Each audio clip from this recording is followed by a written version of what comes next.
Hello hello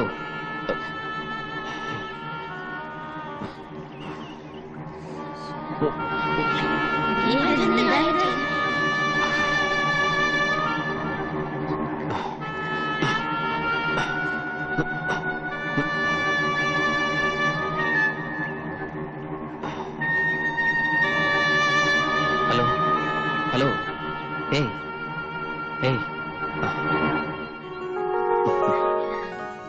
നല്ല അടിയൊഴുക്കുള്ള നേരത്തെ ആരെങ്കിലും ഇപ്പൊ കുളിക്കാൻ ഇറങ്ങോ? അയ്യോ, ഇത് മാളികര വീട്ടിൽ നബീസും അല്ലേ? അതെ. നോക്കിക്കേ, അത് ആശുപത്രി കൊണ്ടുപോകും.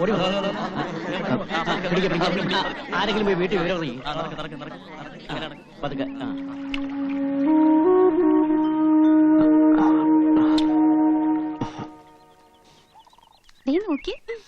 എന്താ ചിരിക്കാൻ? ഇവിടെ ആരെങ്കിലും തുണിയിലാണ്ട് നിൽക്കുന്നുണ്ടോ? അയ്യോ, അവര് കാണാൻ ബാക്കിയോ?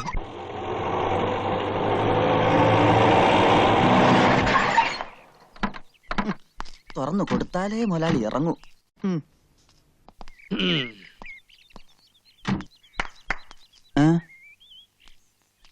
എങ്ങോട്ട് പോണ്? നച്ചിക്കുഞ്ഞിനെ കാണാൻ. അച്ചിക്കുഞ്ഞ സ്ഥാനവും മാനവും ഉള്ള മുസ്ലിം പ്രമാണിമാരുടെ ഏക അനന്തരമുള്ള ഓടെ ക്ഷേമം അന്വേഷിക്കാൻ മാത്രം വളർന്നോ നീയെ? അത് ഒരു നസ്രാണി. പോയി ഡ്രൈവർ സീറ്റിലിട്ടടാ. പട്ടിയിരിക്കേണ്ടത് പട്ടിയിരിക്കണം, മനസ്സിലായോ? അത് തന്നെ എനിക്കും പറയാം. അവിടെ അങ്ങടെ മരുമോളോടുള്ള ഈ കൂറും സ്നേഹം ഒക്കെ കൊള്ളാം. പക്ഷേങ്കില് ജമാലിന്റെ നിക്കാഹിന്റെ കാര്യത്തിൽ ഇന്ന് കൊണ്ടൊരു തീരുമാനം ഉണ്ടാക്കണം. പെരകത്തുമ്പോ തന്നെ വാഴ വെട്ടണ ജമീല. വായ വെട്ടിയില്ലെങ്കില് എന്റെ ജമാൽ ഇങ്ങടെ തല വെട്ടും. ജമീല താത്ത പറഞ്ഞ നേരാ. കുഞ്ഞുമ്മിക്കട ഈ തലയിലോട്ട് തന്നെയാണ് ജമാലിക്കട നോട്ടം. എന്റെ ആങ്ങളായതുകൊണ്ട് പറയണതല്ല. പടച്ചോനെയും പടപ്പിനെയും ഒന്നും പേടിയില്ലാത്തവനാ ജമാല്. സ്വത്തോഹരിയുടെ അന്ന് സ്വന്തം ഉമ്മാനെ കൊല്ലാൻ പോയനാ. ഒന്നും തോന്നരുത്. കാഴ്ചയിൽ കള്ളനെ പോലെ തോന്നുമെങ്കിലും ഞാനൊരു സത്യക്രിസ്ത്യാനിയാ. അതുകൊണ്ട് പറയുക, കഴിഞ്ഞ തവണ ജമാലിക്ക വയനാട്ടിൽ നിന്ന് വന്നപ്പോ ആണയിട്ട് പറഞ്ഞതാ, നബീസിനെ കിട്ടിയില്ലെങ്കിൽ ഒന്നുകിൽ കുഞ്ഞുമ്മിക്കട തല അല്ലെങ്കിൽ കോട്ടാലി. എന്താണല്ലോ പേടിക്കണ്ട, നിങ്ങള് വാ. 4 പെറ്റിട്ടും പടച്ചോനും മുത്തുനബി നേർച്ചക്കാരും ഈ ഒന്നിനെ തന്നുള്ളൂ. ഇപ്പൊ അതിനിപ്പോ എനിക്കൊന്നും പറ്റിയില്ലല്ലോ ഉമ്മ. അത് പടച്ചോന്റെ കൃപ. എവിടെ ഓള്? ഇജ്ജ് ഇപ്പോഴെങ്കിലും ഇങ്ങ് എത്തിയില്ലോ. വണ്ടിയും ഓടി എത്തന്റെ ഉമ്മ. കുപ്പിന്നാണ് വിവരം അറിഞ്ഞത്. കാര്യം നീ വലിയ കോളേജുമാരിയൊക്കെ തന്നെയാണ്. എന്നാൽ ഈയിടെ ഇത്തിരി അഹമ്മതി കൂടുതലാണ്. ഈ തറവട്ടി എന്താണ്ടി നമുക്ക് നിനക്കൊരു കുറവ്? കിണറുണ്ട്, ഇഷ്ടംമാതിരി പൈപ്പുണ്ട്, ഷാബറുണ്ട്. എന്നിട്ടോ പോയി എന്താണ്ടി മുങ്ങിയത് ബലാല? അതും കെട്ടുപ്രായം തികഞ്ഞു നിൽക്കുന്ന ഒരു പെണ്ണ്. എന്റെ ജമാലിനാണെങ്കിൽ പെമ്പിള്ളേര് പുഴയെ പോയി കുളിക്കണത് ഒട്ടും ഇഷ്ടമല്ല. ഉമ്മയുടെ നിലയ്ക്കും വിലയ്ക്കും ചേർന്ന പണിയാണോ ഈ കാണിച്ചത്? അല്ല, ജോലിക്കാരി എന്നും പറഞ്ഞ് നിക്കണണ്ടല്ല ഒന്ന് ഇവിടെ. അനക്കൊന്ന് ശ്രദ്ധിച്ചാൽ എന്താ? എന്റെ ജമാലെങ്ങാൻ ഇത് അറിഞ്ഞ അന്റെ കഥ കഴിക്കോപ്പൻ. എവിടെ എന്റെ അനിയത്തി? അയ്യത്തായ ഇവിടെ ഉണ്ടാ. ഓക്ക് തുണയായിട്ട് അന്നെ ഇവിടെ നിർത്തി പഠിപ്പിക്കണം എന്തിനാണെന്ന് അറിയാവാ? ആണും തുണയില്ലാത്ത ഈ തറവാട്ടിൽ നബീസിന് ഒരു കൂട്ടിന് വേണ്ടിയാണ്. എന്നിട്ട് ഇപ്പൊ എന്തായി? ഞാനൊന്ന് എന്റെ വീട് വരെ പോയതായിരുന്നു. വീട്ടിലെന്താ നിധി കെട്ടി വെച്ചിരിക്കണ? പോയി നോക്കാൻ. എന്തായാലും അല്ലാഹ് കാത്തുരക്ഷിച്ചു.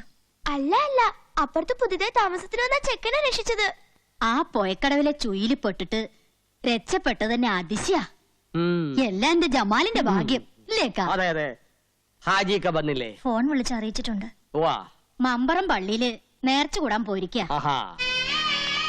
എന്റെ കർത്താവേ, എന്താ ഈ കാണുന്നത്? കുഞ്ഞുമ്മിക്ക എന്താണ്ടാ?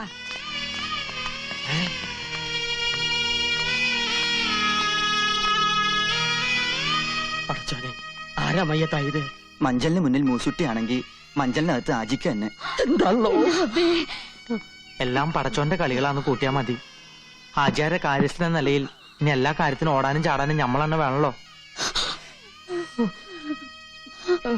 പള്ളിപ്പറമ്പില് കബറ് കുഴിക്കാൻ ആൾക്കാരെ ഏർപ്പാടാക്കിയിട്ടുണ്ട്. നമ്മുടെ തറവാട്ടിലെ നെടുന്തൂണാണ് പോയത്. ഇതെങ്ങനെ സംഭവിച്ചത്? പുഴയെന്ന് ആശുപത്രി കൊണ്ടുപോയി. ആശുപത്രി വിളിച്ചു വെച്ചപ്പോഴാ പറഞ്ഞത്. പോയെന്ന് ആശുപത്രിയിലോട്ടാ? ഈ ആരുടെ കാര്യം പറയണത്? കർത്താവേ, ആചാര്യം പുഴയെ പോയാ? അല്ല, നമുക്ക് നമ്മുടെ നബീസു. നബീസുവാ? അപ്പൊ ഈ മയ്യത്തായില്ലേ? കുഞ്ഞമ്മക്കാനെ വെറുതെ സന്തോഷം ആശുപത്രി വിളിച്ചു വെച്ചപ്പോ പോയിന്നാ പറഞ്ഞത്. പോയി എന്ന് പറഞ്ഞ മയ്യത്തായി എന്നാണ് അർത്ഥം, കള്ള ഹിമാറെ. എന്റെ ഉമ്മാന്റെ കബറാണ് സത്യം. പോയിന്ന് പറഞ്ഞപ്പോ കാറ്റ് പോയിന്നാണ് നമ്മൾ ധരിച്ചത്. അന്നെയൊക്കെ ബീസ് ചൊല്ലാണ്ട് അറുക്കണം. അതിപ്പോ തന്നെ നടക്കും. ഹാജിയാരോട് നമ്മൾ നബീസ് മയ്യത്തായി എന്നാണ് പറഞ്ഞത്. ആചാരി വണ്ടി എന്റെ റബ്ബേ, എന്റെ അല്ലോ പറക്കത്ത് കേട്ടവൻ തൊട്ടതല്ല ഹലാക്കാക്കി എന്ന് പറഞ്ഞ പോലെ പഠിച്ചോനെ ഉള്ളെത്തി വഴിയല്ലേ. പുറത്തോട്ട് പോടാ.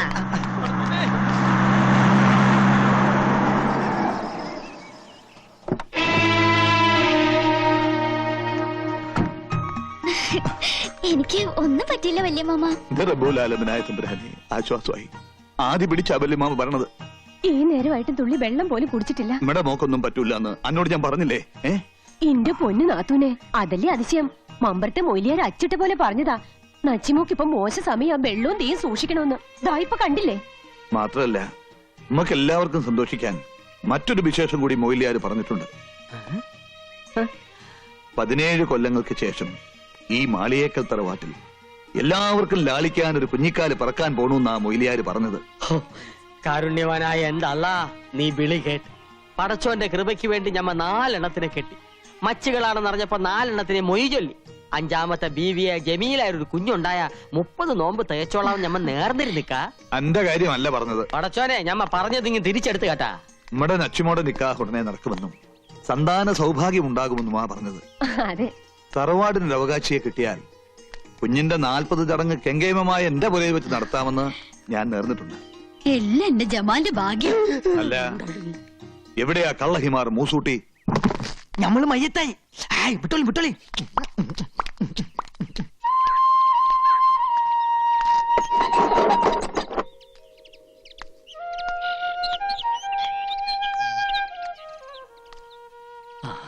ഞാൻ അഹമ്മദ് കുട്ടി ഹാജി. അറിയാം, നമ്മളെ അയലക്കത്തുകാരല്ലേ? ഇതെന്റെ പെങ്ങളാ പാത്തുമ്മ. നമസ്കാരം, വരാം. ഓ,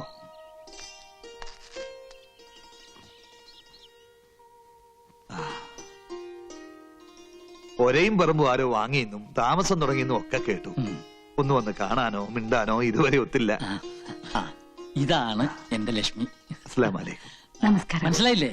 ഹാജിയാര് സിസ്റ്റർ. ഉള്ളത് പറഞ്ഞാ നേരിട്ട് വന്ന് നന്ദി പറയാനാ ഞമ്മള് വന്നത്. അത്രയ്ക്ക് വലിയ കാര്യ ഇങ്ങടെ മോൻ നമുക്ക് വേണ്ടി ചെയ്ത്. അതെ, വിവരങ്ങളൊക്കെ ഞങ്ങൾ അറിഞ്ഞു. ലക്ഷ്മി കുടിക്കാനുണ്ടെങ്കിലും ഇതാ ഇപ്പൊ കൊണ്ടുവരാം. ഇവളുടെ ഒരേ ഒരു മോളാ നബീസു. അവളുടെ ബാപ്പ കുഞ്ഞിലേ മരിച്ചുപോയി. പടച്ചോൻ എല്ലാവിധ ഐശ്വര്യങ്ങളും എനിക്ക് ആവശ്യത്തിലേറെ തന്നിട്ടുണ്ട്. മക്കളുടെ കാര്യത്തിൽ മാത്രമേ ലുപ്ത് കാണിച്ചുള്ളൂ.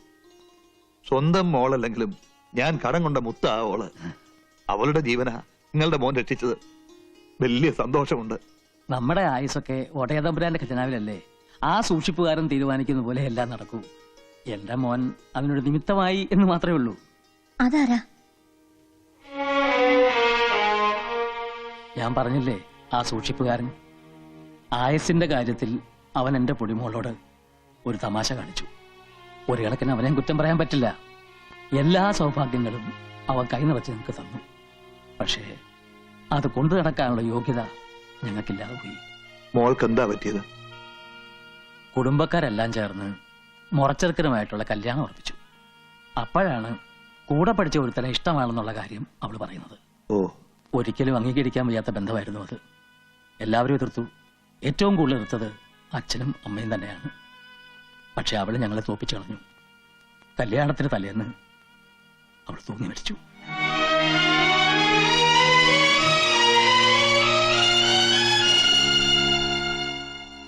മോളുടെ മരണത്തെക്കുറിച്ചുള്ള കുറ്റബോധം ലക്ഷ്മിയെ മാനസികമായി തളർത്തി. അവിടം വിട്ട് എങ്ങോട്ടെങ്കിലും പോകാൻ ഒടുവിൽ ഡോക്ടറാണ് ഉപദേശിച്ചത്. അങ്ങനെയാണ് ഞങ്ങൾ ഈ സ്ഥലത്തെത്തിയത്. മോൻ എഞ്ചിനീയറാ. ഗൾഫിലൊരു ജർമ്മൻ കമ്പനിയിൽ നല്ല ജോലി ഉണ്ടായിരുന്നതാ. പെങ്ങളുടെ കല്യാണം കൂടാൻ വന്നു, പിന്നെ തിരിച്ചു പോയിട്ടില്ല. മോനിപ്പോ എന്ത് ചെയ്യുന്നു? അവനിപ്പോ സ്വന്തമായിട്ട് ഒരു കൺസ്ട്രക്ഷൻ കമ്പനി നടത്തുന്നു.